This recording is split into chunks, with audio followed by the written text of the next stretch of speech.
Assalamualaikum warahmatullahi wabarakatuh dan salam sejahtera kepada para juri yang saya hormati.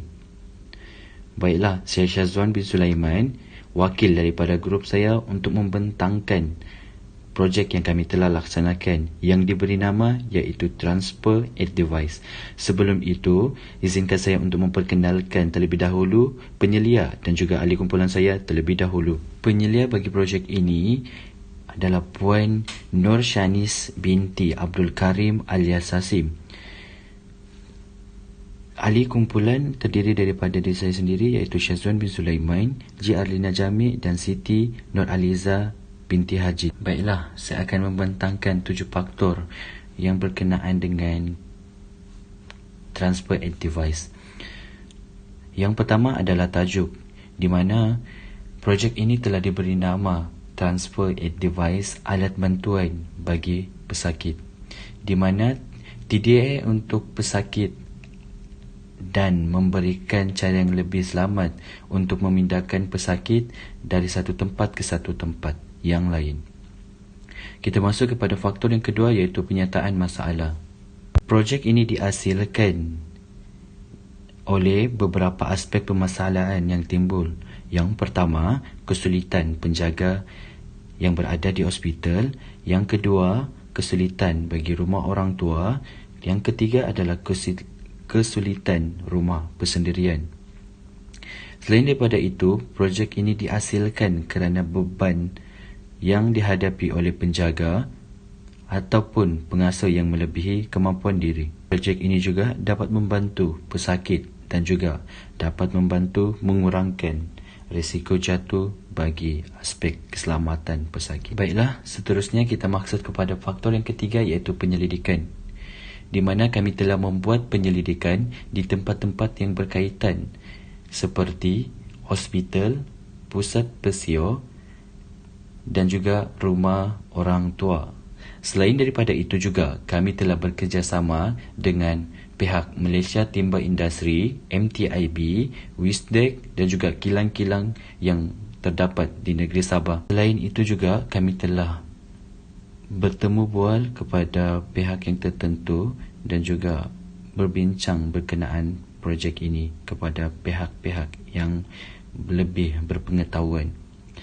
Seterusnya, ini adalah dapatan kajian yang kami telah laksanakan sewaktu kami melaksanakan projek Transfer Aid Device. Seterusnya, kita akan masuk kepada faktor yang keempat iaitu cadangan, di mana cadangan bagi projek Transfer Aid Device ini ialah bahagian pemegang akan dibuat berbentuk bulat secara melengkung dan skru kepada tiang yang boleh laras akan ditutup rapi. Selain daripada itu, memperluaskan lagi skop golongan ataupun individu yang boleh menggunakan produk ini pada masa yang akan datang. Seterusnya, memperluaskan keluasan tapak produk untuk keselesaan dan juga membuat lock agar tapak tidak bergerak sendiri dan seterusnya dapat mengelakkan risiko daripada terjatuh. Kita masuk kepada faedah ataupun kebaikan, di mana projek ini dapat mengurangkan daya dan juga tenaga yang diperlukan semasa bergerak ke tempat lain, di mana alat ini juga membantu meningkatkan keseimbangan badan dan mengurangkan risiko jatuh.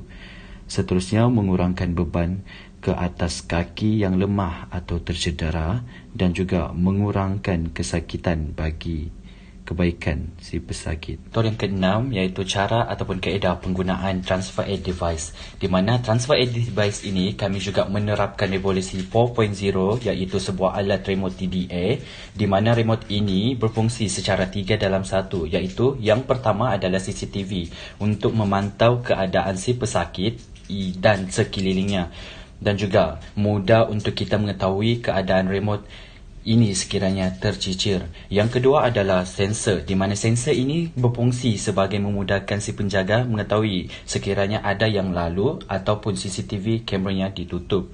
Yang ketiga adalah button penekan, di mana butang penekan ini berfungsi untuk memanggil si penjaga melalui pesanan ringkas ke telefon pintar si penjaga. Cara penggunaan TDA, di mana di dalam video ini kami telah membuat perbezaan di mana pemindahan secara manual dan juga pemindahan menggunakan product transfer at device. Di mana cara penggunaan TDA ini adalah untuk memindahkan pesakit dari satu tempat ke satu tempat dengan bantuan penjaga dengan menggerakkan atau memutarkan TDA apabila pesakit berada di atasnya, di mana TDA ini ataupun transfer at device ini akan berputar sekiranya ada beban di atasnya sahaja. Akhir sekali, kita akan masuk kepada faktor yang terakhir, iaitu kesimpulan, di mana penghasilan produk ini berjaya mencapai objektif untuk memudahkan para penjaga di pusat jagahan, warga tua, hospital dan rumah persendirian untuk melaksanakan tugas mereka.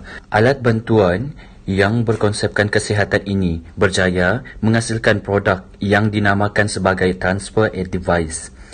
Pemilihan nama produk adalah berdasarkan fungsi dan keistimewaan produk. Produk yang telah siap juga berjaya menonjolkan fungsi produk seperti yang dilakukan di awal pertes lakaran. Projek ini telah memenangi beberapa anugerah semasa menyertai pertandingan. Yang pertama adalah Civil CIDEX, iaitu Civil Engineering Innovation, di mana projek ini telah mendapat tempat Grand Winner. Yang kedua adalah Winner Best Project dan yang ketiga adalah First Runner Up. Itu juga telah memenangi Project X di mana mendapat tempat First Runner Up Best Project kategori Civil Engineering.